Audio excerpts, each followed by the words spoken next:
guess.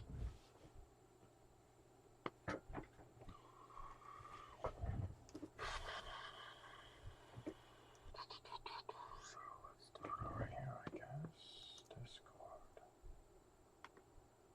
And guess I want to find my Twitch feed.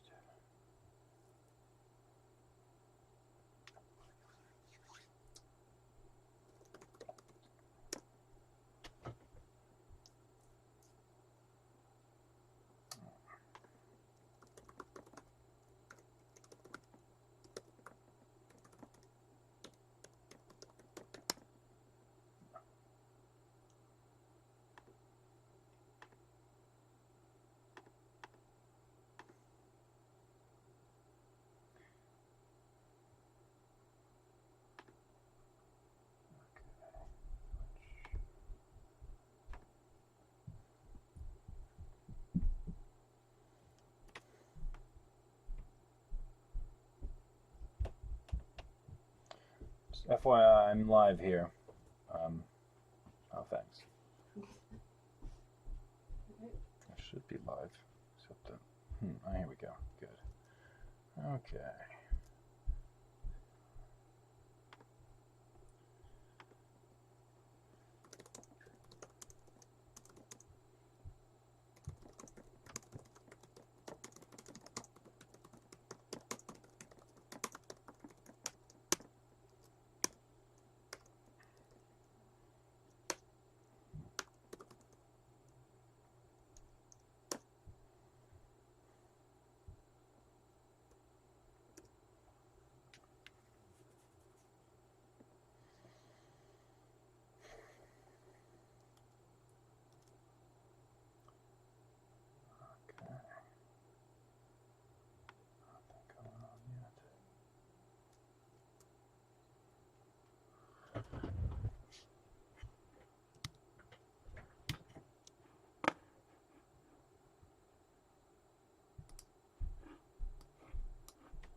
All right.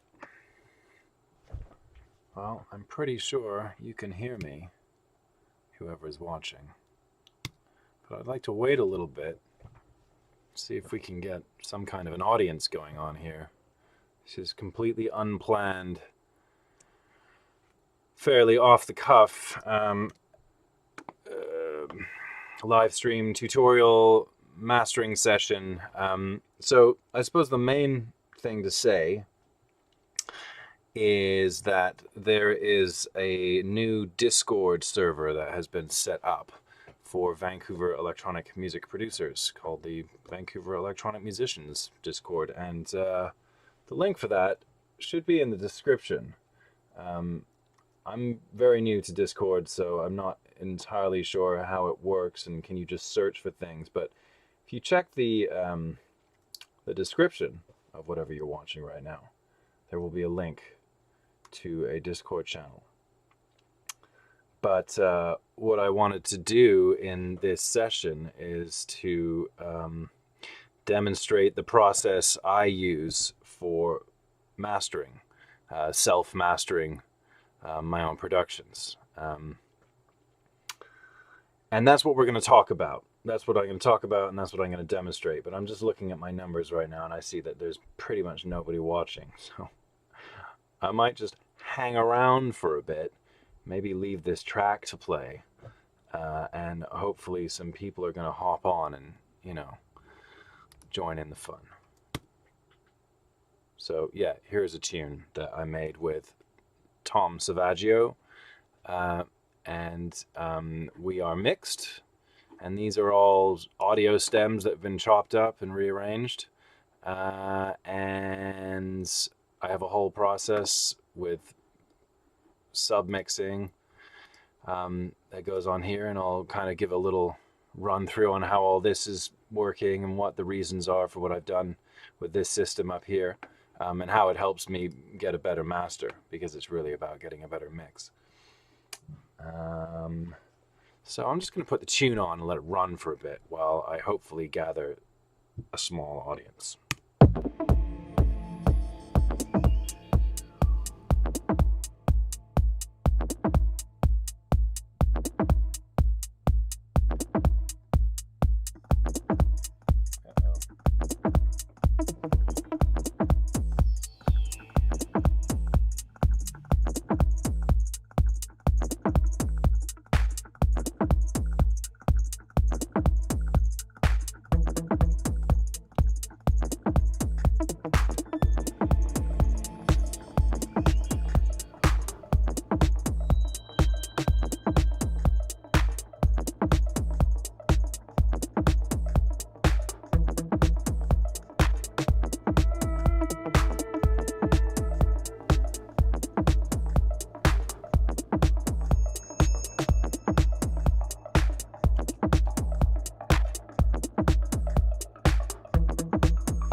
Dear, what's going on?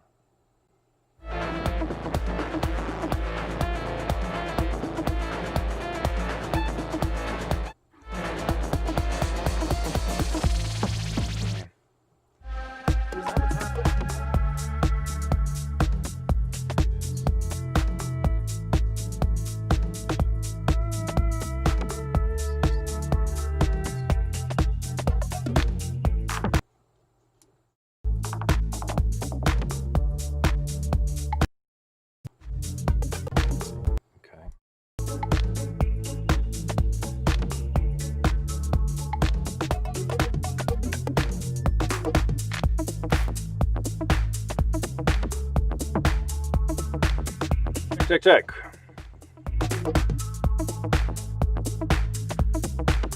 Check, check.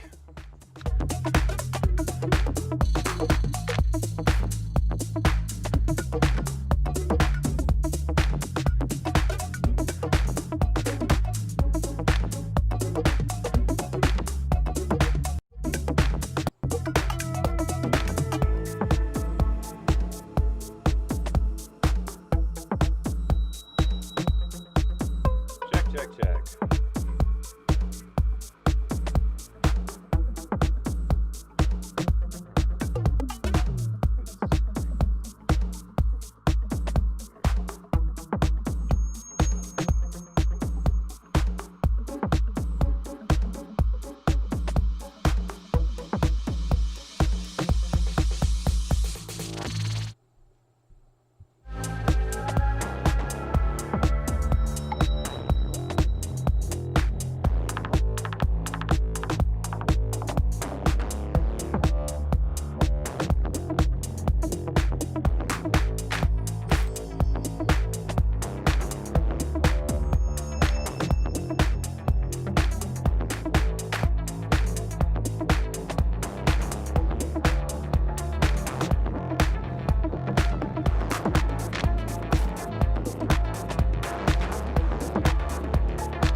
Say a thing if you're here.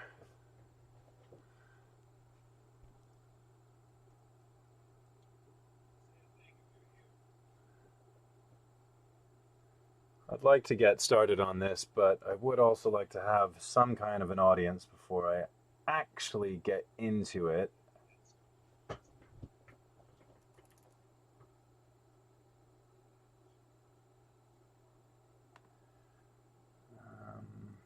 Cool. So I build with Saki here with me on Twitch, part of the new Discord group.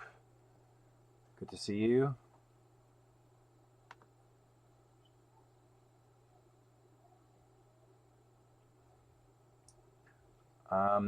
Yeah, I sort of set this up as a response to a request on this new Vancouver Electronic Musicians Discord, which you should join if you haven't already. Link in the description. There is a mastering channel, and somebody asked, how do you go about tackling your own mastering? And typing that shit out is boring. So we're going to do a live video on it instead. And I have a production that I'm just finishing up with, working with Tom from Savaggio, who is a British producer living here in Vancouver, and we've been working on a few tracks together. And so this is the latest mix session, which we haven't actually mastered yet for ourselves, because we are going to get this mastered by a quote unquote professional mastering engineer. But there's no reason why we can't master this thing ourselves. And I would just like to show people what my approach is to this process. And there is definitely a system and an order that I do things.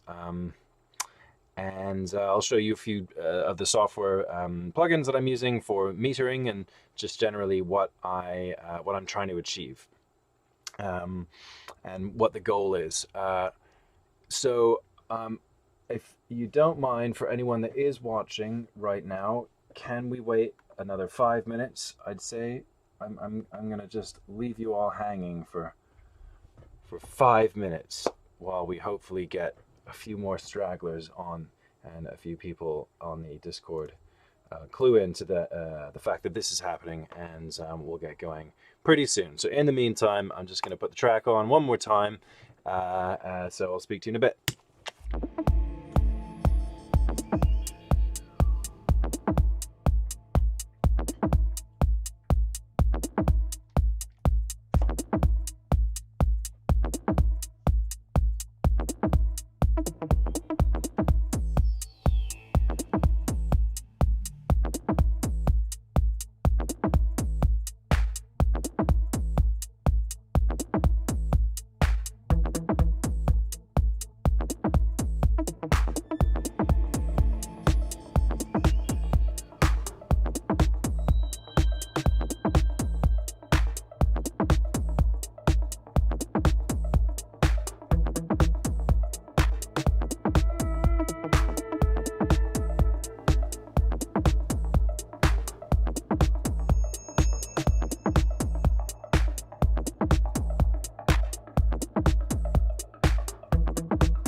All right, that's enough of that.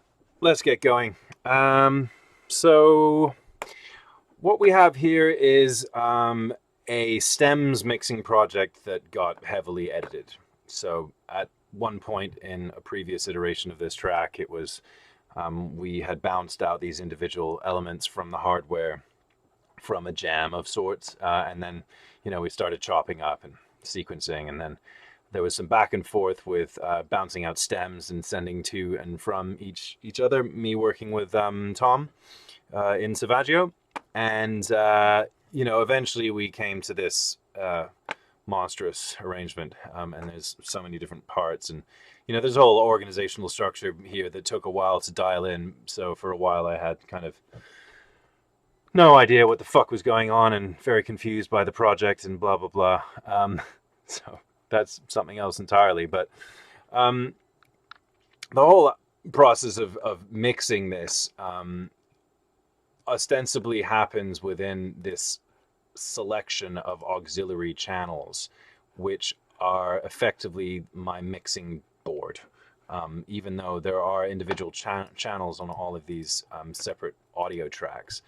All of that said, we're not going to look specifically at mixing on this, more actually the process of mastering. But a lot of the time, you'd think, well, okay, when you're doing a master, you're working with a stereo bounce, a stereo mix down.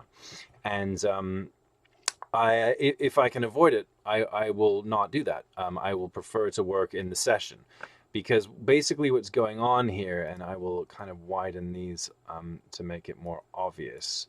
And actually, I'm going to not widen the kick channel, but what I have going here is a four stereo bus system that feeds into a mix bus, final stereo master bus, basically. This is the system that I've been using for all my production for quite a few years now. So effectively, you're organizing all your channels and your tracks, and basically all the things to do with drums are here, and then all the things to do with bass are, there's not very much, but wherever they are, there's a lot of drum sounds, and there's a bit of bass stuff here, and then we got all the melodic sounds, and then there's atmospheric, and that corresponds to the order that the mixer is. So basically, these audio channels here, I can send them into whichever ones of these channels I like, and I can combine multiple tracks and send them all to the same bus. So it's submixing into submixing into submixing into master bus mixing. So that's what's going on. But ostensibly what we're sort of doing in the mastering phase is we're really mixing these four stereo groups: drums, bass, melodic, atmospheric. And by having the kind of granularity that this session provides, just allows me to correct mistakes and go back and fix things that I thought I had taken care of, but actually ended up being problematic in terms of things getting on top of each other. I mean, really, I don't think, unless your CPU is really struggling to keep up, I don't think there's necessarily any benefit to working with a stereo mixdown when you're doing mastering for your track. Although, obviously, it is a lot cleaner and easier on the eyes. And if this session is at all useful to people, then I'll do another one where we're actually just working with a stereo mixdown instead of working with the whole session. But just understand that I'm not going to be messing with any of this stuff. We're not going to be doing any automation here. I'm not going to be changing anything about this. This is all set in stone. We're just going to basically be doing a bit of, even the EQ and compression that happens on these submixes, I think is basically, I'm happy with what's going on here. And I'm probably not going to change much, since really all we're just going to be working on the mix bus. That's the final stereo bus. Technically, it's before the main output, and there's a reason I do that, and that is because I want to compare against a reference, and I don't want my reference track to be going into the same mastering chain that my my mixdown is going into, because then that will color it. So this is the reference track, and this is actually one of my tracks that I had on a release in January, but was mastered by a really kick-ass mastering engineer in London called oh my god, Bob Mack. And I love the sound of this one in particular, so it's a good reference for me to compare, so that I know how I'm doing, basically. And I think that is the number one strategy that you should implement when you're mastering your own music, is you have to have a reference. You have to know where you're at and what you're comparing to. Otherwise, you're kind of flying blind a little bit. So that's what this is. So really, I could just rename this to reference so that I can see it. But we're not listening to the reference just yet. We're going to mute that. And what we're going to do is I'm going to get the two, really, I just use these two monitoring plugins to kind of gauge, you know, to gauge, the dynamic range of the final result, and also the phase correlation and the frequency distribution of the entire mix. So that's what these two plugins here are for. And I have these on the output channel, which is the absolute final channel in Logic. In fact, I'm going to put this up to 0 here. So whether I put my reference in there or I put my mix in there, we're going to see some stuff here, and I can obviously make some comparisons. So hopefully this isn't going to be crazy loud. Oof, we'll see. We'll see what happens.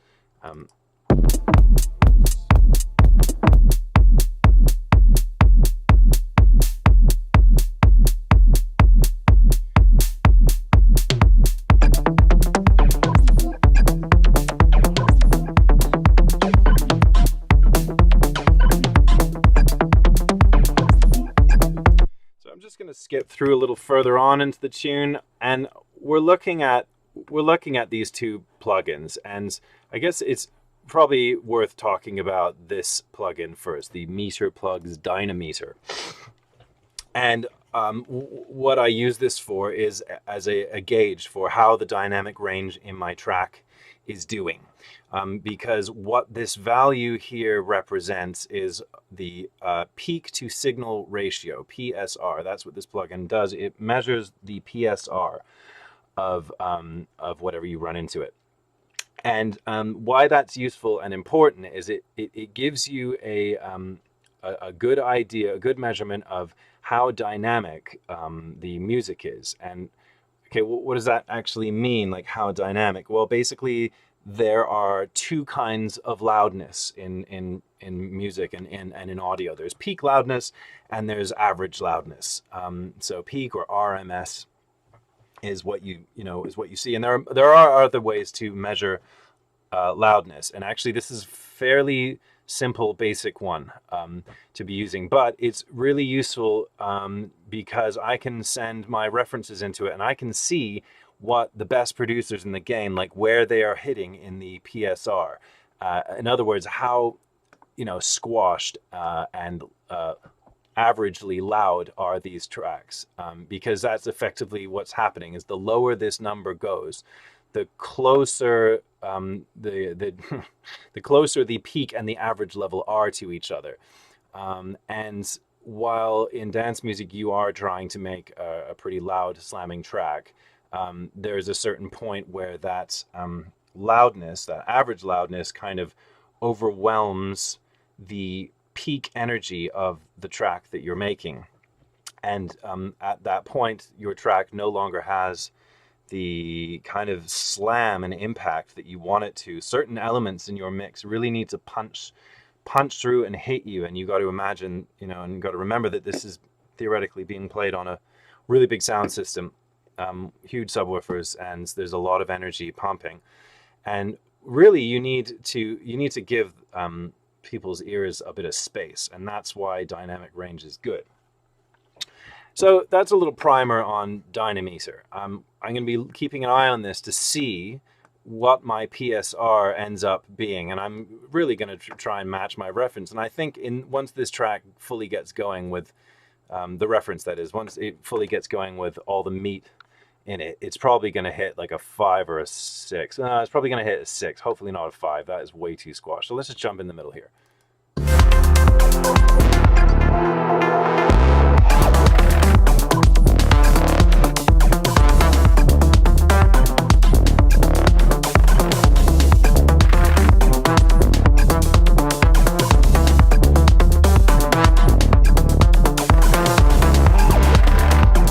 So yeah, as I said, we're averaging around a 6 PSR, and that is really, really loud. I mean, that's crazy. And actually, the purpose of this plugin was to act as a reference for mixing and mastering engineers who are, producing with the intention of publishing on certain platforms like Spotify or YouTube or what are the other ones?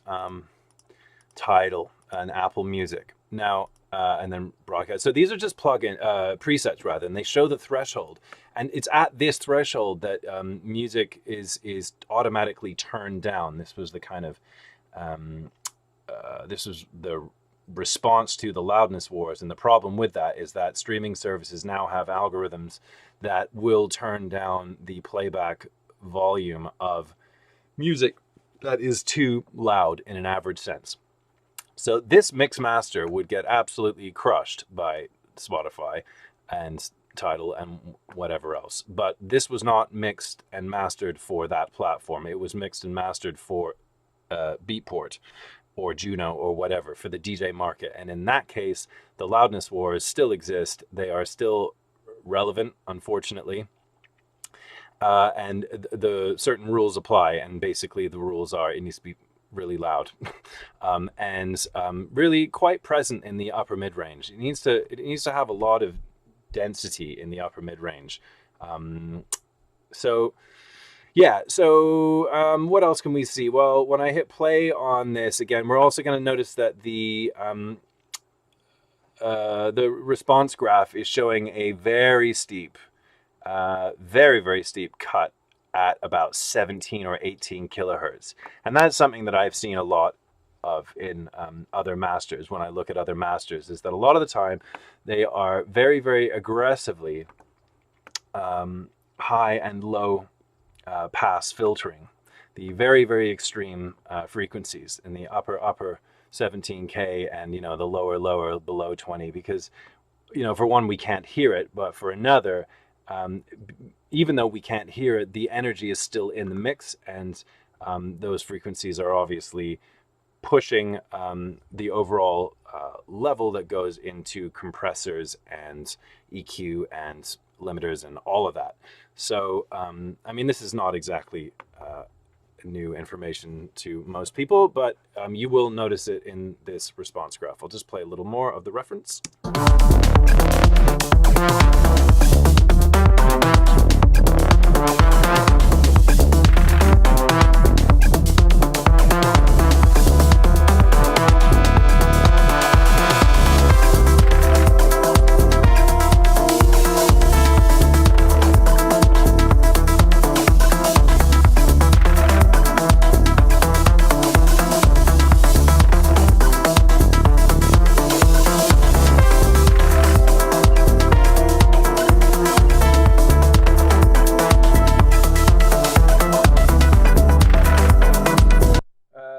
Over on YouTube, Future Soundbeat is asking, is that Span? Yes, it is. This is Span, and it is free. So go get it. Something else that's really important to pay attention with your final mix master is the correlation meter. Now, I think that this is one of the least understood and most important metering functions of this plugin. And I'm going to try and explain why it's important and how to use it. But what I know for sure is that you want this correlation meter to be pinned very, very close to 1, to positive 1. It wants to be hanging around over here most of the time. Now, what the correlation meter basically does is it tells you tells you what the difference would be if you, God, how am I going to get this right? Basically, it gives you the side channels. It sums, it sums the left and right together, and whatever's different, that's what you get on left and right. That's a really terrible explanation. I am sorry. But the point is that if this value is fluctuating a lot, it means that you don't have a particularly coherent stereo phase in your mix and master. And what that means is that it will suck when summed to mono. And I'd say that's another one of my absolute top tips for mixing and mastering, and especially in the context of producing dance music, is understanding that basically your mix has to sound absolutely phenomenal in mono, and it really doesn't. It really has to sound the same in mono as it does in stereo. And I have a monitoring console in front of me that you can't see, but it has a mono switch on it, and I can just hit that button, and I can immediately hear what my mix sounds like in mono. But if you don't have that, then you would need to, you know, like in Logic, you could click on this little button and it sums it's a mono, or you could rack up a gain plugin and click on the mono button, and that will sum, it will collapse your stereo image to mono and sum everything together. And so basically anything that is out of phase with each other will just disappear. And that happens a lot, especially when using stereo widening effects, especially when using unison effects on your synthesizers, because basically what's happening is it's duplicating a signal and then spreading those two duplicates across the stereo field. And the thing is that it sounds great. It sounds amazing when you're listening in stereo. It sounds wonderful, and everything sounds great when you're like using these stereo widening techniques. But the problem is that it ends up sounding really, really different when you sum to mono. And if your mix sounds significantly different when you sum to mono, I think you've got a problem with your mix. It's just not translating well. And it's a really harsh thing to have to adhere to. It sucks. And again, this is dance floor slamming production. You know, that's what we're aiming for, right? Those I think are the rules.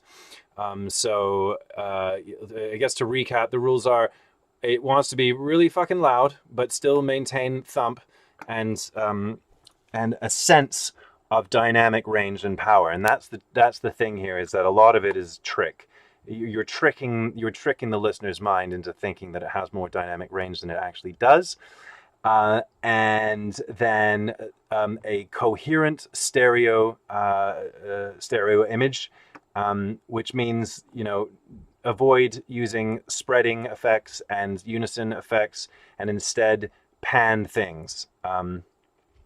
Or, you know, using a panning delay is a cool way to add stereo interest, or things that don't duplicate the sound and spread them to the left and right, because they will get mangled when you sum to mono, but instead placing sounds in the stereo field. So that's about it. So I think I'm going to stop talking a little bit and just kind of like get on with, well, no, I'm going to have to keep talking. I'm going to mute the reference now, and we're going to go to the mix bus channel. So at the moment on the mix bus channel, I'll just bypass the gain. Like, none of these are enabled. And you know what? I'm just going to completely wipe everything. And I'll get into what is, I suppose, a default state for, come on, there you go. A default state for beginning a mix master process. Give me, and then, okay. And I'll just put the, I want again, and NLS bus stereo. Okay, there we go. Right, so here we have my default "it's time to master this track" plugin scenario. And what we have is, this is the Waves NLS, which is a plugin that faithfully emulates 3 different types of high-end console. A Neve desk, and I can't remember which types of desks these are, but they're actually named after the people that own them. They're kind of famous mixing desks. And, so there's basically 3 different models, and they sort of have their own characteristic in terms of how they affect the sound, but it's very subtle. There is slightly a noticeable difference in tone between the 3 choices, and typically the way I think of it is I think mic is the kind of model you want to be using when you want your lower mid-range to be kind of like thick and full, and you are wanting your lower mid-range to have presence, which often is really not the case in dance music, because the lower mid-range is a tricky band, and it can really suck the energy out of your mix while not really providing anything of use. And then the Nevo model is what I typically like to use when I feel I want more upper mid-range presence. And so the way that I'm thinking about how I'm approaching a mastering session like this is that really what we're doing is we're squeezing. It's a series of successive squeezes on the mix, using different tools, and you're kind of aiming to squash the signal without introducing any noticeable harmonic distortion to your own ears. And so it's a multi-layered process where you're doing that. So the first step in that process is this whole setup. So the drums, bass, melodic, and atmospheric submix channels all have this Waves NLS channel plugin on it. And then the mix bus has the Waves NLS mix bus plugin on it. And basically what this does is it creates the desk, the virtual desk in your mixer. I am now mixing on this super expensive Neve console with 4 stereo channels that is going into a submix. And really there's nothing else to these plugins than that, apart from setting your drive and your trim so that you're basically, kind of tickling the sweet spot of the plugin, because they're designed for you to like work within this range. They want you to be, certainly with certain sounds anyway, you want to be present in this 0 to -3 zone.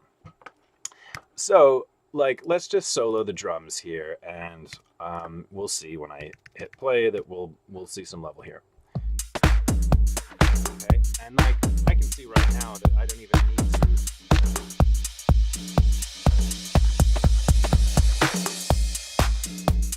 Hopefully I can still be heard over the audio, but I can see right now that I actually, I might actually want to back off on the gain coming into this, because when we're here in the full drop,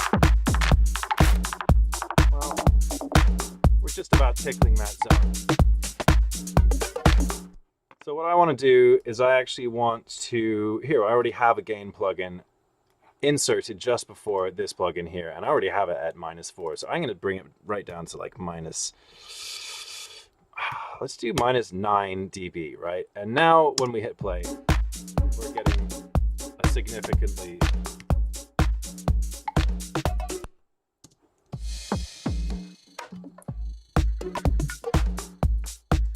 we're getting a significantly reduced level into the plugin. So now I can apply gain and trim and get this peaking at a nice healthy level.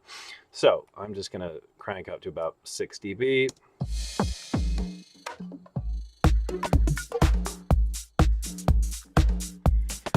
So in combination with the drive on this this drum submix channel and the gain plugin that is before it, I'm just going to trim up until we're hitting that zone on kick and snare.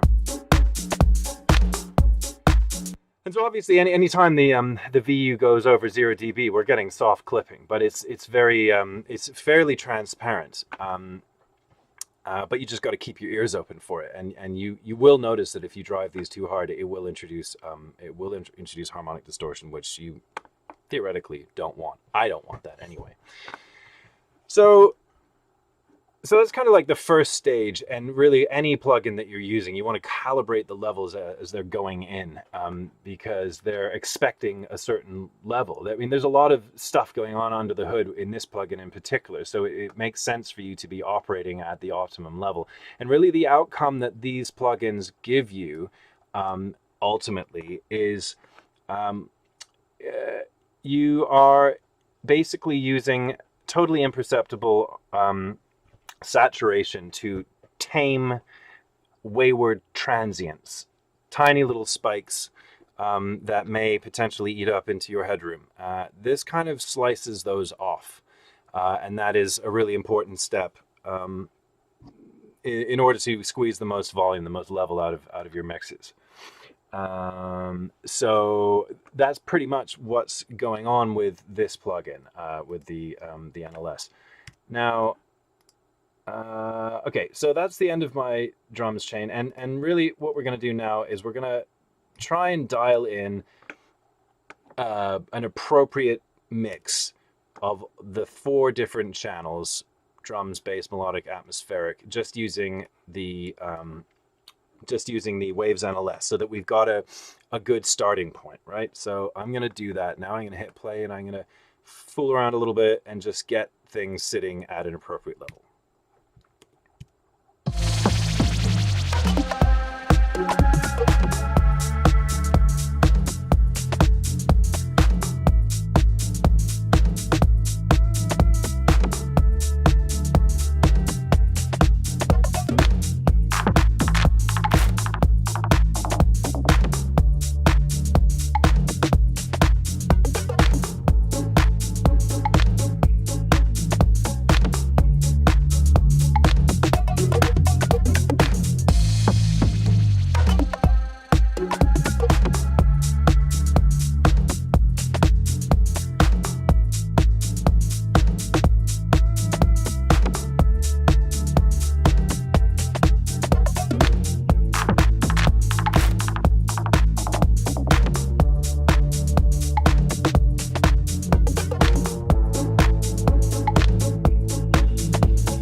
So that's all right. And actually, you know, here's a great situation where I feel like obviously having the session available to you to make fine adjustments in the session, rather than having to bounce to a stereo mix down to then master, is obviously extremely desirable, because right now I feel like maybe the clap's a little too loud. Well, all I have to do is go to the clap channel, and if I can avoid it, I will not write automation, although this particular channel has some send automation, but it doesn't have volume automation, which is good, because I hate being stuck.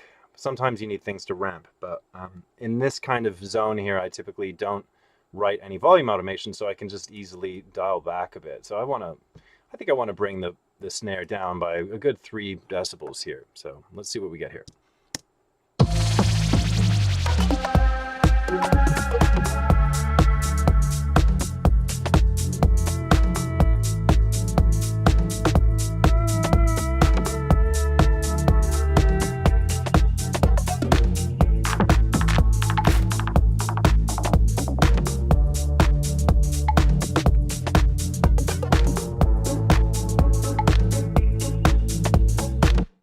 So, you know, let's just say that we're happy at this stage, because I don't want to, you know, get too much into the nitty-gritty and waste everyone's time, but I already know I have a good balance here that I'm happy with. So let's go into the next phase of making this shit loud, because that is basically what you're doing in mastering. You're getting as much average volume as you can out of this while it's still sounding punchy, and while you've still got that feeling that the sounds are separated and have their own space. So the next phase for the mastering, the mix bus channel. So this is where all the mastering for the stereo mix happens on this channel here. And, currently we just have this Waves NLS. And now what I'm going to do is I'm going to introduce a, this is, what the hell is it? Solid bus comp. So this is a, this is, I suppose if you were using Ableton, this would be the equivalent of the glue compressor. It's a group compressor. I don't exactly know how they design these things and how it is that they're supposed to work well on groups of sounds mixed together instead of using on individual elements. But actually there is one feature about this that I use all the time, and that is the ability to mix the wet and dry level. And this is parallel compression is what this is. So this stage of the mastering process for me is, right now we have a highly dynamic mix, and I know this because this plugin is telling me so. This plugin is telling me, basically the higher this number is, and this is like 12 or 13, the higher this number is, it basically means your peak level, as in the level that actually tickles the 0 dB on the output of your master. That peak level is much, much louder than the overall average loudness of the mix. And so that's what we're doing here, is we are pumping up the average loudness of the mix while simultaneously not clipping the output. So what happens here is that basically we set a threshold and the compressor starts doing its work. And right now the dry signal is not in. So I'm just going to hit play, and I'm going to go for something fairly aggressive. So what I'm trying to do is trying to have a situation where we constantly have at least 4 decibels of gain reduction, if not, 6. And I want to see the reduction VU pumping against the kick. And we have a very slow attack, and that is good. You want a slow attack for loud, punchy things, because the slow attack means that the initial transient will be allowed through before the compressor kicks in. So the default setting that the solid bus comp comes in is ideal for the mastering process for me. So I'm going to hit play, and I'm just going to dial it, and there's really not much to do, but I'm going to basically be dialing in the gain reduction by pulling the threshold. And I might change the ratio, but 4:1 is usually perfectly fine. We might go to 5:1.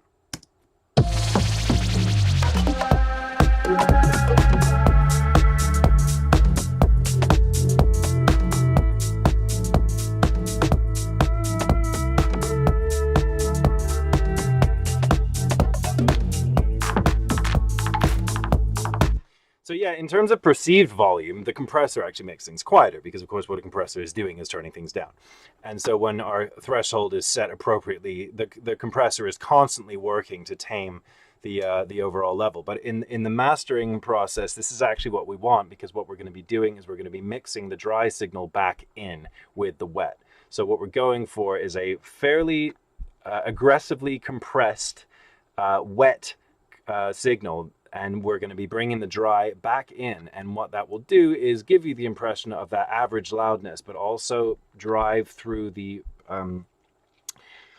peak energy that exists in the mixdown, of which there is tons. There's loads and loads of peak energy in our mix right now. But what we're doing is we're squishing things, but we're doing it in such a way that we're not breaking it. So I'm just gonna bring the dry signal up, and so what's gonna happen is we're gonna start clipping our output here. So that's why we introduce another gain. So this is kind of another process that I seem to do all the time, is successive insertions of gain plugins to correct and bring our level back into safe bounds. I mean, I could just also bring the master down, but it's always useful to have a gain plugin inserted in stages of this, so that you can have another facet to control the gain structure. Anyway, so here we go.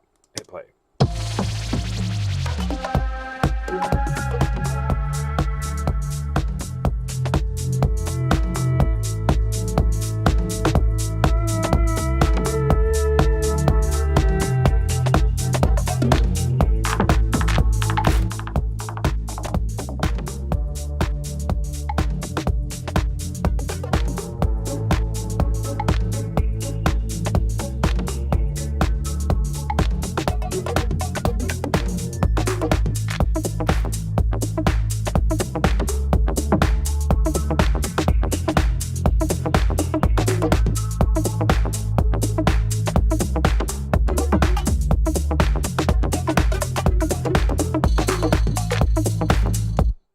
Right, cool. So something that I should have done at an earlier phase of this mastering chain, and I forgot to do, and I'm going to do now, is to quickly, I'm just going to save this in case we crash, is to quickly rack up a bit of high pass, low pass, to just aggressively slice off the extreme frequencies we know we're never going to hear and we don't want. So I will be using a FabFilter Pro Q3 for that. And it really is just a case of double clicking and scroll the wheel up. And, you know, I mean, I think a fairly aggressive slope at 20 is not a bad idea. Now, the high highs, again, you're just not hearing anything beyond 17K, really. So, you know, it's kind of hard to actually hear the result of this, but I do believe that small, you know, small cuts like this are going to have a knock-on effect of driving less signal into the subsequent chain, subsequent links in the mastering chain.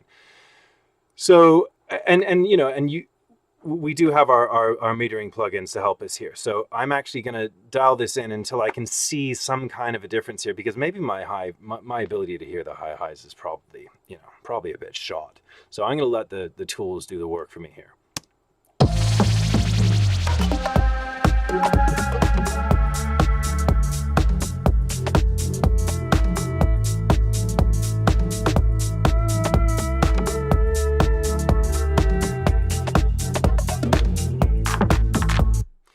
Okay, so it's pretty subtle, but if you're watching span over here, you can see there was a slight dip in the high highs, but obviously I can't hear it at all.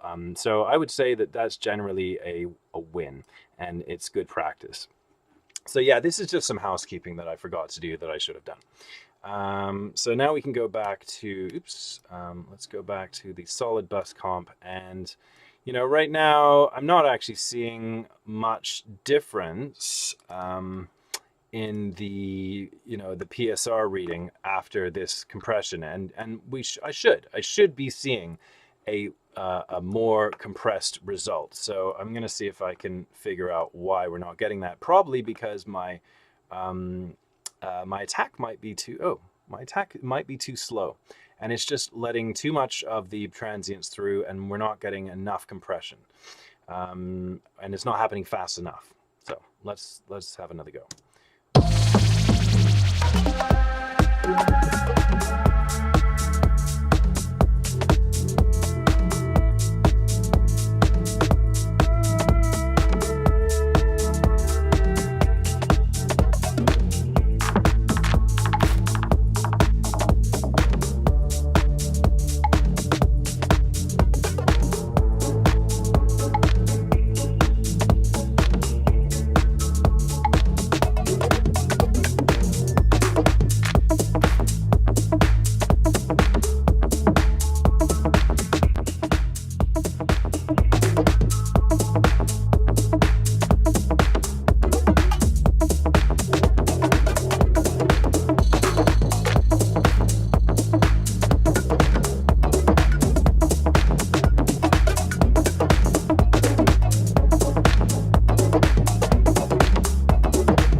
so how I'm feeling right now is that I think the punchiness is good, but actually I still haven't squeezed the average level that I want.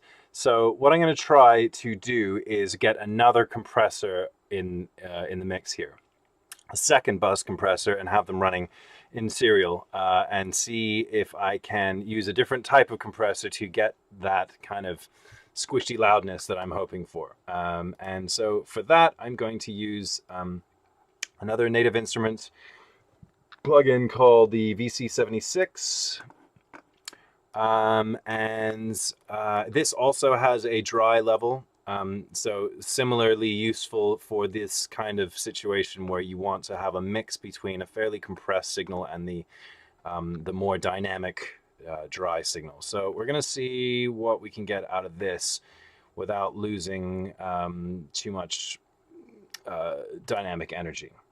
And at a certain point, I'm also going to want to start actually pushing certain frequency bands around as well. But I want to see what I can get loudness-wise before we get a limiter involved.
Okay, a good place to interject with a problem-solving strategy. So at this particular point in the track, there's this one sound that is kind of a very high-pitched piercing sound, and you can even see on the metering that it's just absolutely tearing into our headroom. So what I want to do is I want to find that thing, and I want to just tame it maybe with a compressor, or maybe I might even write some volume automation. Now the trick, of course, is finding which sound this is, so I'm just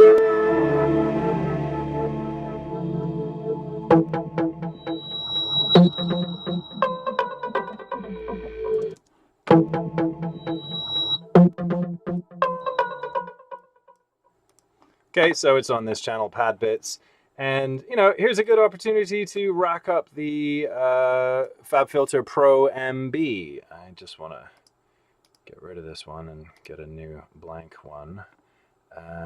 Pro MB. And then, you know, we can very, very, very precisely dial in on that very specific frequency and just compress it.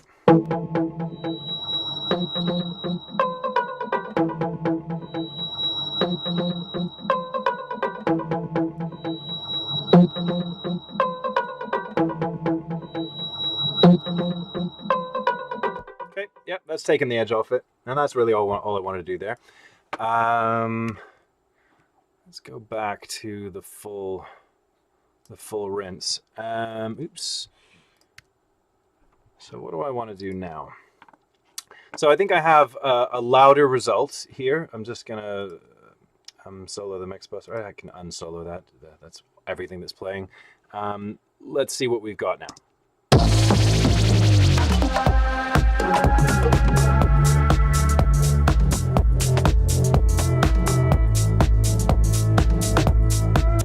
Okay, cool. So, you know, worth looking at this for a second and what this has just told me, which is that, you know, overall we are getting a slightly more compressed result, but nothing compared to what we're going to get once we run it into the limiter.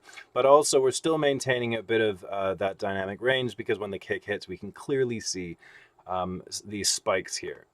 So that's telling me that I'm still doing a great job of maintaining my dynamic range, which is good, but I could probably afford to push things even harder. Now, you might be tempted, and it might be totally okay to actually use a saturation plugin in a situation like this. If you drive it, gently enough, you can really go a huge way in beefing up your average level and maybe not coloring it. So let's try with, what do I want? Harmonic saturation. I want the decapitator. And I think for now I'm going to turn off my solid bus comp and my VC76, and actually maybe the gain as well. And I just want to see what happens with decapitator and how much drive I can get out of this without it coloring. So let's do that.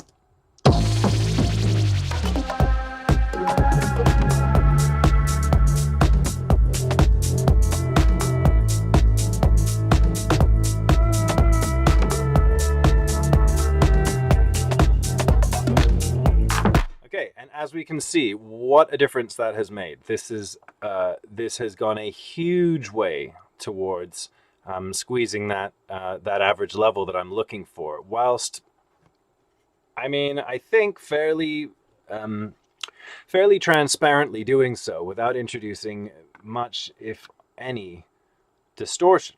I'm not really hearing any. I'm going to A/B, and we're going to see if we can really tell the difference with it on or off. And to do that, I'm going to have to trim down the output. So I'm just going to have to match this by ear for a second.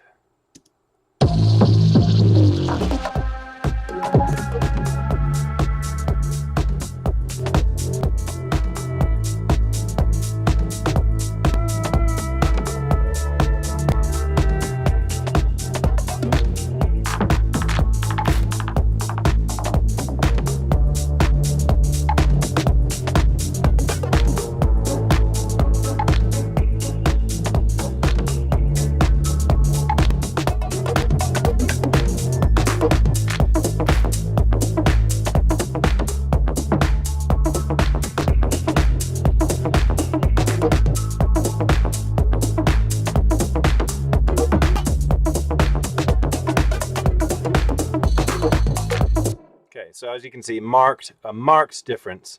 This is the point where I bypassed the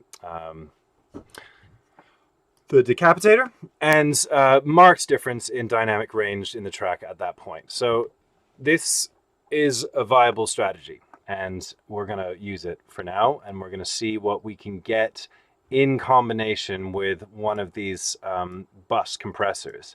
And I'm just going to stick with the solid bus comp instead of the VC76, which I think is going to be is going to provide more coloration, which I don't want. So I'm going to turn the solid bus comp back on, decapitator back on, and I think this is the order that I want. I think I want to drive the compressor into the decapitator and not the other way around. Why? Because it's generally not that smart an idea to be reducing the dynamic range of a signal when it goes into a compressor, because you're giving it less information to work with. Effectively, if you have a sound signal that is, doesn't have a lot of dynamic range, then the compressor can't work with it that well because it's getting the same amount of signal all the time. So, there are no rules exactly, but in a situation like this, I'm definitely wanting to put the saturation after the compressor. Because the saturation does nice things to peaks. So any remaining peak energy that I want to squash off a bit, the decapitator is going to take care of that. So I'm going to turn decapitator off. Solid bus comp is on. Let's hear what we got, and then I'm going to bring this in and see where we're at.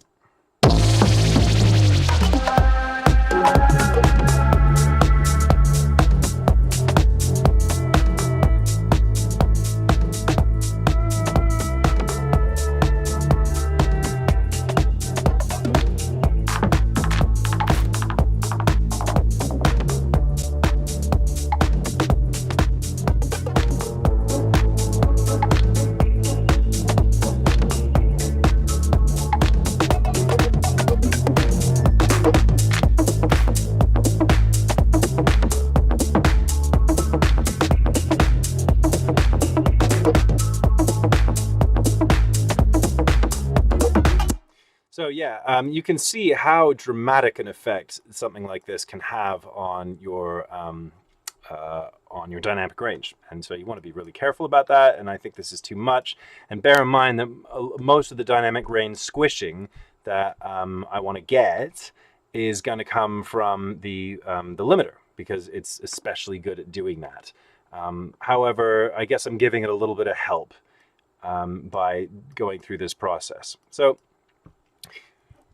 and we can come back and tweak these. Mainly I'm tweaking the two different outputs, the wet and the dry outputs, and the threshold, and then also the incoming gain on the decapitator. And we're just we're juggling and shuffling, and we're dialing in an ideal dynamic range. But what we haven't done yet, and is totally worth doing, obviously, is EQ on the mix bus. And personally, vis-a-vis EQ on mixing and mastering, I prefer at all times to nail that in the mix and to be doing as little corrective EQing or sweetening as possible.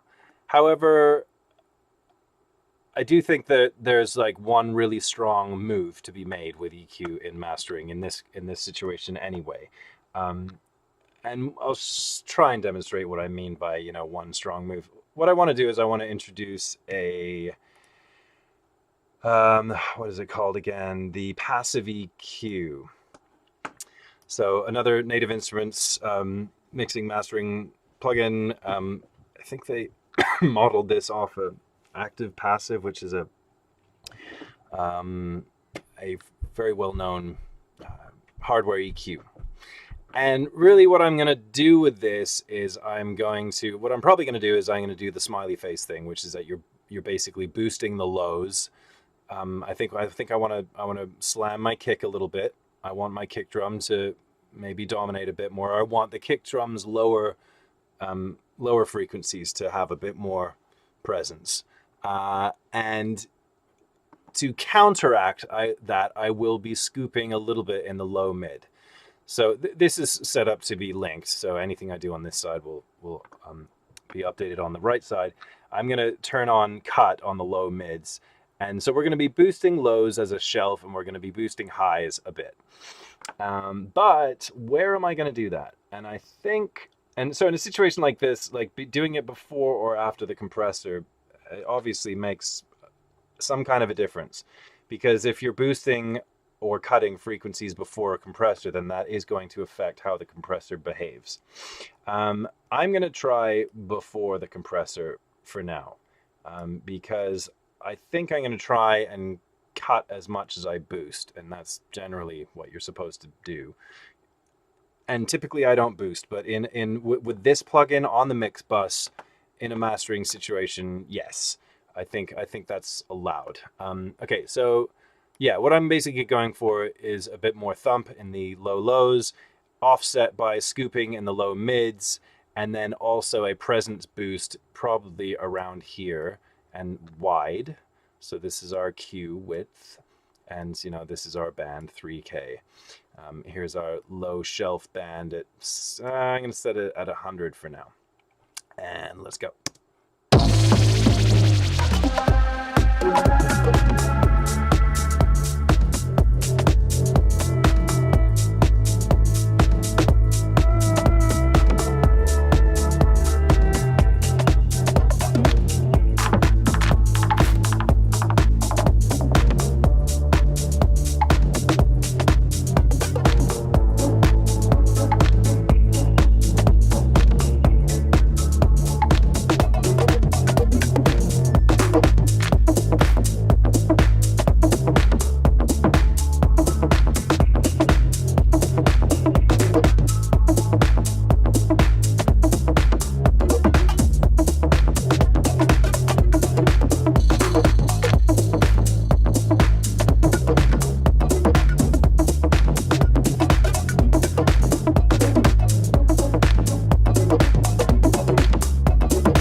Okay, so fairly subtle, but I do think that it is having the desired effect. I actually, in the end, chose to high shelf. So instead of boosting the upper mid-range, then I think actually maybe we are well enough represented in the upper mid-range to not require a boosting in that band. But instead, I've decided to try and favor the hi-hats with a a shelf boost at 12K. And I actually noticed that more than any of the other moves I did here. When I pushed the shelf, I did feel like, okay, yeah, I can hear those hats a little more prominently, and they're just kind of hissing at me a bit more. And I think that's what I want. Maybe now is a good time to listen to the reference and A/B. Although actually, maybe I should probably throw the limiter on and start comparing that way, because, well, okay, you know what? Change my mind. I'm going to offset the perceived volume difference by just bringing the playback volume of the reference down by probably about -6.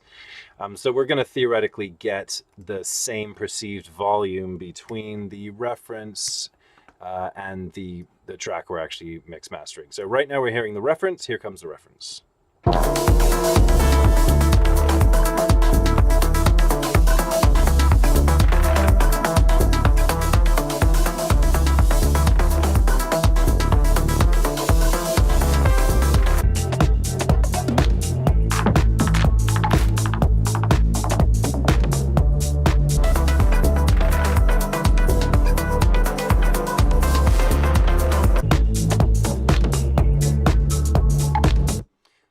So quickly A being between those two, the reference and the mix, with the reference appropriately ducked at playback volume, so in order to match perceived volume level. So all we're listening to here is how the overall balance of the EQ of these two different tracks feels in comparison to each other. And what I'm noticing is, and this will be remedied through limiting, is a more persistent presence in certain bands, especially the low frequencies. I've noticed actually the low lows are just there more in the reference. Let me just put the reference back on again.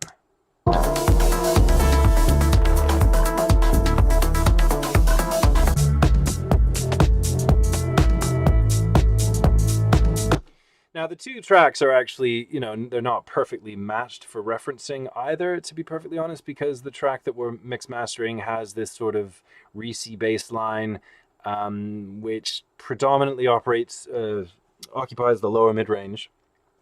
And the kick drum is more of a thwack than a low thump, the way that it is in the reference. So, it's important to understand that, while you're trying to match your reference at the same time, unless they're extremely similar tracks, there's certain compositional aspects between the two tracks that are going to make it impossible to match. But in terms of how, and I'm typically more concerned with how the mid-range sounds, because really that's where the music is in the mids. And you need all the sounds that want to be heard to be translating properly in the mid-range. And so that's usually where my tracks need the most attention, or where previous self-masters have fallen flat, is that they just don't kind of they don't fill the room, they don't fill the air with their mid-range energy as well as the really great productions and the great mix masters. Because what they've done there is they are really pushing the limits of how much persistent energy we're getting in those bands. And so that is a good segue into racking up another multiband compressor, because that's probably the ideal way to control that kind of stuff. So I'm going to put the multiband compressor after the decapitator, and I think really, because we're going to be adding more and more compression still, or the multiband compression is compression, sort of EQ, it's a bit of both, and then we're going to be limiting this. I'm just driving a little less because I know that gain is going to be made up later, and I can always bring this back if we need to. So At this point, I'm putting the Pro MB into the chain. And, you know, I really love this plugin. It's super duper useful. I've just created my first band here, and I'm going to put the threshold up to maximum. So nothing's going to happen, but what I'm going to do is I'm just going to solo it, solo that band. And this is a great place to start because you can really dial in where your dividing frequency should be. Okay, so let's listen to this.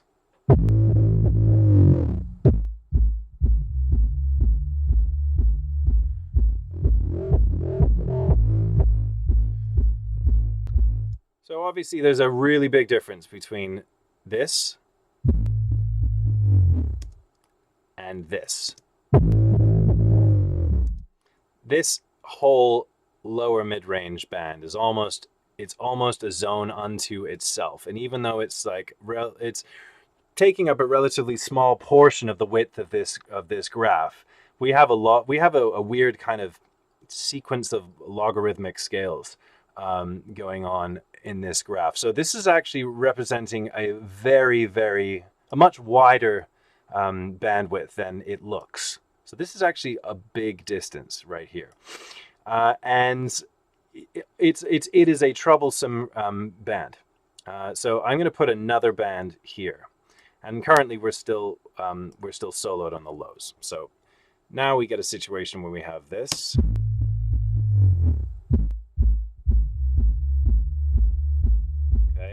And then, you know, and that's where all the meat and the weight of the whole track is. And then we're going to solo just this mid-range band, and we're going to get the full character of the bass line in here and a good portion of the energy of the kick. And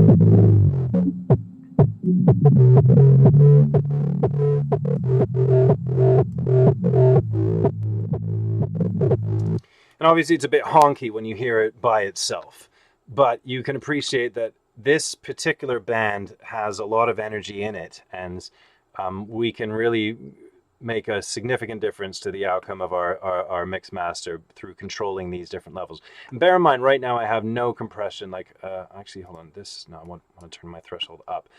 Right now I want no compression on these. I'm really just using this as a sort of a multi-band EQ. Let's make another band, and this is going to occupy the entire, we're going to start with the entire mid-range, pretty much. I'm going to go up to 6. Let's see what we get. I should really set these to 0 because it looks nicer. So these are all set to 0. So absolutely no gain reduction right now. We're just monitoring these bands. And I'm also scroll wheeling up on these crossovers here to get very, very steep slopes. So let's hear what we have in the mid-range.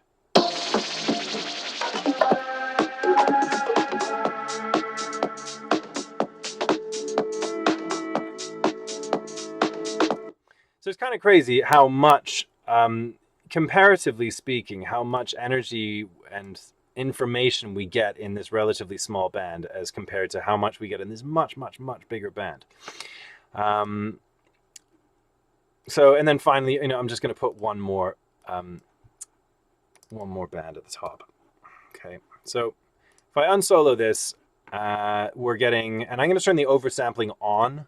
Hopefully my CPU doesn't crash. So this is basically making the plugin analyze the frequency spectrum twice as often to prevent intersampling peaks and all sorts of complex shit that we don't need to talk about. But ultimately, it means it's going to be cleaner as you're driving the gain reduction harder, I think.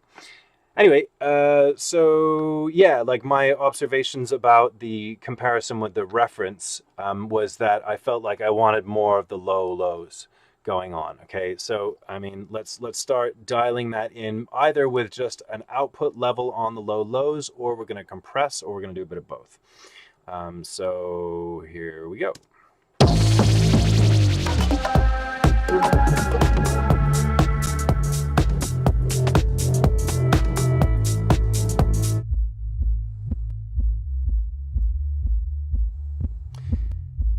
And as you can see here, the threshold is definitely reacting to the kick, and that's, you know, that's a good thing.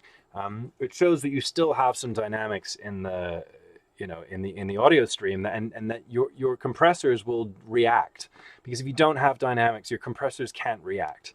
They doesn't have enough stuff to work with. It needs to have a difference in level to be able to react to what's going on. So yeah, like I'm looking at this line here, and I know that is -3 decibels in reduction, which is a small amount. That is a very conservative amount. Roughly speaking, as a general rule, like a 6 dB gain reduction is an acceptable amount, and anything beyond that, and it's maybe beginning to get a little silly. But at the same time, it's like, do whatever the fuck you want to do. But yeah, here we go. So I've racked up like a full 6 dB of reduction here, and I'm going to play with the threshold, and then I'm going to boost the overall output.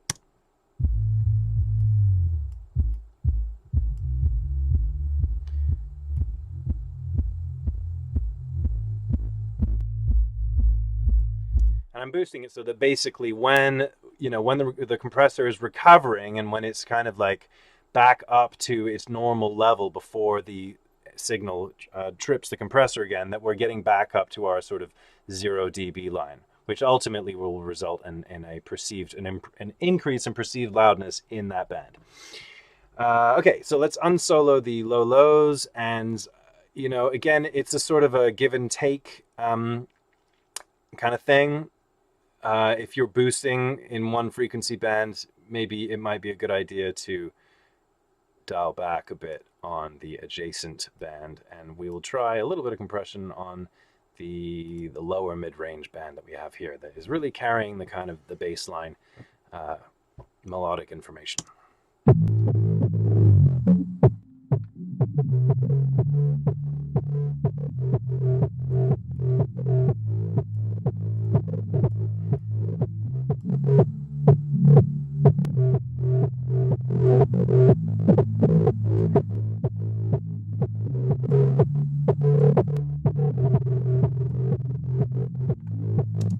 So a different strategy instead of compression is expansion. And in a situation like this, I might actually have a go at using expansion in this band instead of compression. Now, what is expansion? Like, in essence, it is noise gating. Although really it's not like a noise gate, because a noise gate typically cuts everything off, although you can set your gain reduction on a noise gate. But Discord is asking what that flow diagram plugin thing you're using. Sorry, just in response to Discord, I should probably be looking at the Discord server too. Who is? That is called Audio Hijack. I think you mean this thing, and that is just allows me to route multiple sources of audio and feed it into the OBS stream. Anyway, back to the Pro MB. What I'm going to do here on the lower mid-range band here is I am going to try expansion instead of compression. And what I like about expansion is that it's a good way of mitigating when you have too much constant level. This will allow us to give the whole mix a little more room to breathe by basically making the levels that fall below the threshold go quieter than they would normally. So and the great thing about I love Pro MB, it's so good. And when you solo the bands, you can really hear what the fuck's going on. So what we're going to do now is we're basically going to like tidy up the average level of this low mid band here. Okay, so let's hit play.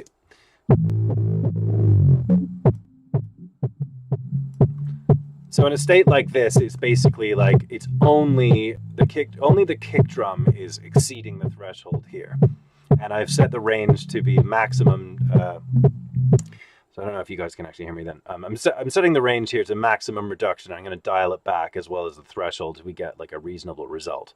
But you can see at these extreme levels what the expansion is doing.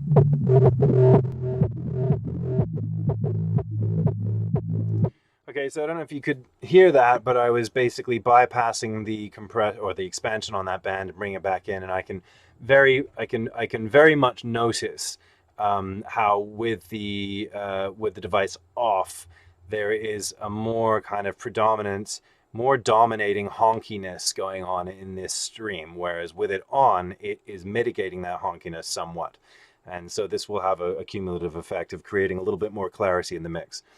Let's listen to the mid-range band now. I'm probably not going to do anything to this because at this stage, in this situation here, there's much less dynamic range going on.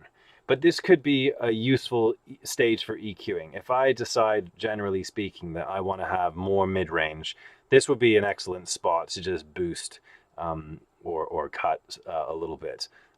And I may do that, and ditto with the high highs. If I decide that I want more sheen and more air, I might be pushing this. I might even be compressing this and then pushing the output. But let's listen to the upper mid range.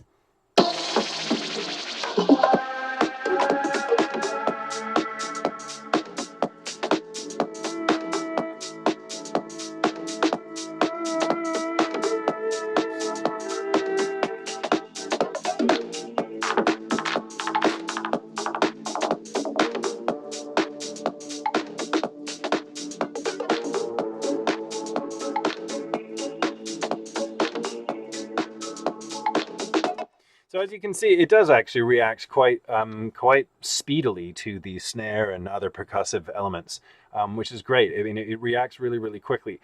I actually would want a slower response. I can't remember if this has the ability to switch between a peak or an average analysis mode. I don't think it does.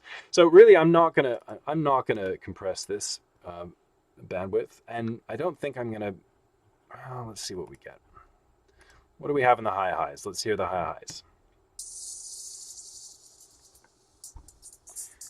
Yeah, I mean, you know, this is actually maybe even a more useful band for me in the actual final mastering process, because if I just decide that I just want a little bit more hiss and sheen, then I'm just going to push this up. Anyway, so I'm going to take off. This does look rather extreme, I must say. I'm going to dial this back a bit. But now we're gonna hear what we've got in this chain so far. So to recap, we have the NLS from Waves plugins on the 4 submixes, and then they are going into the master mix bus, which starts with come on. Oh, that is in the wrong spot. Which starts with the NLS bus mix channel. Okay, so we're basically starting with this on our mix bus, and then we've got a little bit of corrective EQ, chopping off the low lows and the high highs very steeply.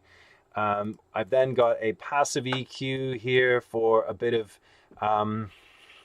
just trying to force some low energy into the mix, and I do find that the gain settings on these seems to be very high to produce a noticeable result. So I am often driving these quite strongly. So we have a bit of a boost in the lows here, low shelf, and a cut in the low mids, and then a bit of a high shelf as well at 12K. And next in the chain, we have the solid bus comp, which is basically your New York compression. So we are, we're probably reducing around 4 to 6 dB, whilst simultaneously bringing the dry, uncompressed signal back in. Next step is the decapitator, which is basically transparently, or hopefully transparently, driving off the transients and really bringing us much closer to a thicker average level. Which is the desired, the desired end goal is we want level, we want loudness. That's, in my opinion, that's what mastering in this situation mainly is about. It's about squeezing a ton of loudness out of your track whilst it's also remaining clean and clear and present and punchy. So, you know, the decapitator in this chain, and I don't always do this, but in this situation here, it goes a long way with a tiny bit of drive to squashing the dynamic range. So you want to be careful with that. And then I've got the Pro MB here, which is tidying up this kind of honky low mid-range band here, and also giving the kick drum some more help, at least in the low lows, so that it really like thuds and is present. It's just like you want it to be there a little longer, I think, is really the main thing. In fact, I'm going to solo this again. I'm going to try and maybe get my compression doing that so that our kick is just a little more present for a little longer.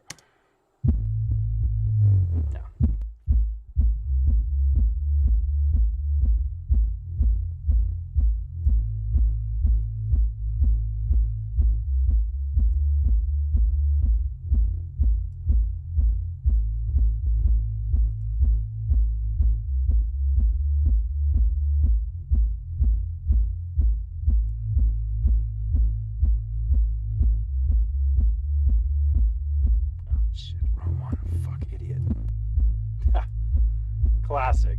I've been tweaking the wrong settings. Dumb. Wrong band.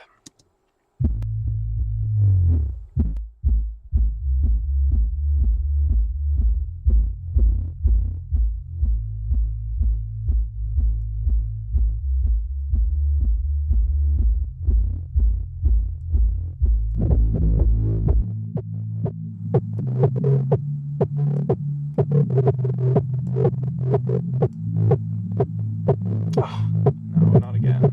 Shit. Wow, I really got to get out of that habit. I need to remember to select my bands before changing them. This is bad.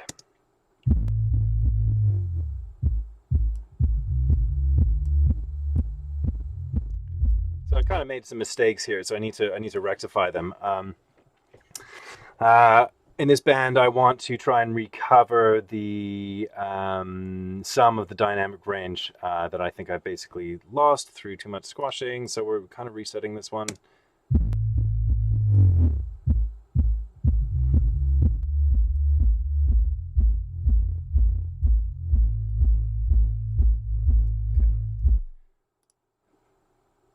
And now the lower mid-range.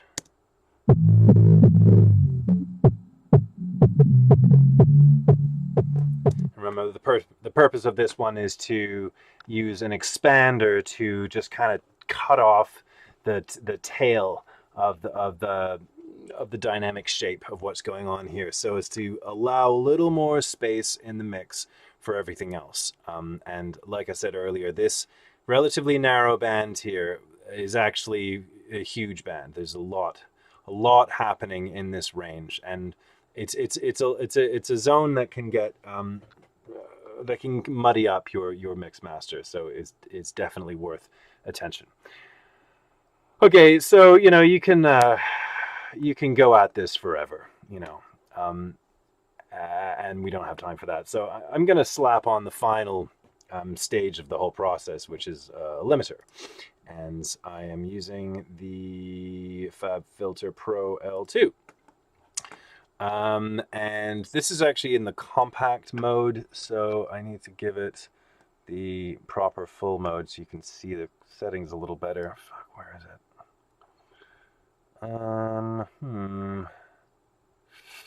I've forgotten where this setting is. It's probably one of these. Nope. Maybe it's this one. There we go. All right, let's stick it to medium. So we got a bit of a history chart here. So, you know, here's our limiter, and this is a damn good one. I always set the oversampling to the highest level that my CPU will allow. So if I set it to 16 here, we may start getting some out of CPU errors. In which case, I will lower this while we work, and then hopefully remember to put it back on when it's time to bounce. So now at this stage here, the main thing that we're going to be driving is the gain of the limiter. But I also want to have my Pro MB at hand, and maybe I want the decapitator. I kind of want most of these plugins in my mastering chain visible to me so that I can make some tweaks. I actually don't need these guys anymore, so let's get rid of them. But I do want the mix bus, because this now becomes an incredibly powerful dial. This gain dial right here becomes extremely powerful because it's at the beginning of the chain. And so, you know, whether you boost or lower this drive will have a knock-on effect in terms of how all the EQ and compression and dynamic processing behave. So it's often that I will set up a certain amount of gain at the limiter and see how we're doing, and then if I decide, you know what, I just want some more loudness here, I will push this drive. So do I have everything that I want to see? Maybe I want to also see my passive EQ.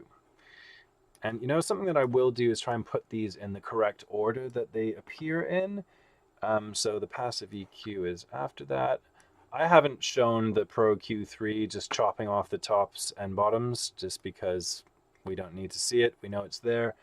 Then the solid bus comp is next. Then we've got the decapitator, which I'll put up here. And then we've got Pro MB can go here, and Pro L2 can go here. And then here is our metering. So now I've got everything on screen that I need to see, and now I'm going for level. I'm going for loudness, and one thing I'm going to do is I'm going to bring the playback volume of my reference back up to unity gain, but we're not listening to it yet. We're still listening to my master, and it's going to be loud, so maybe turn your headphones down initially until you get comfortable with the level. And yeah, we're gonna squeeze this. So here we go.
So upon quickly A-Bing between my reference and my current master, I can tell straight away that there is just more low-end presence. It's just the low end is there, and it's bigger, and it's around for longer.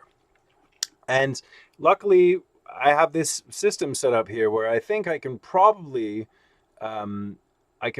squeeze a little bit more out of this reference, just out of this master in that zone, just by boosting the band in the low lows, because that's what I feel like is mainly missing. When I switch those two, I can definitely notice that there's just a dip in overall energy in the low lows of our master. So I'm going to see how much I can get away with at this point by boosting this band, and I may also try boosting this even more, but that's a lot already. So I could have a problem here. And it could be that there actually needs to be a correction made either in the kick drum or this or the low or the bass line of this track itself. Because generally speaking, I would much prefer putting those frequencies back in its source rather than trying to squeeze them out of a stereo mix or out of pushing an EQ band. But we're going to try anyway. All right, here we go.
Well, there's that system overload I was afraid of happening, but I may be able to get away with not having to reduce it. I feel like I'm pretty much there at this point. Probably going to wrap this up.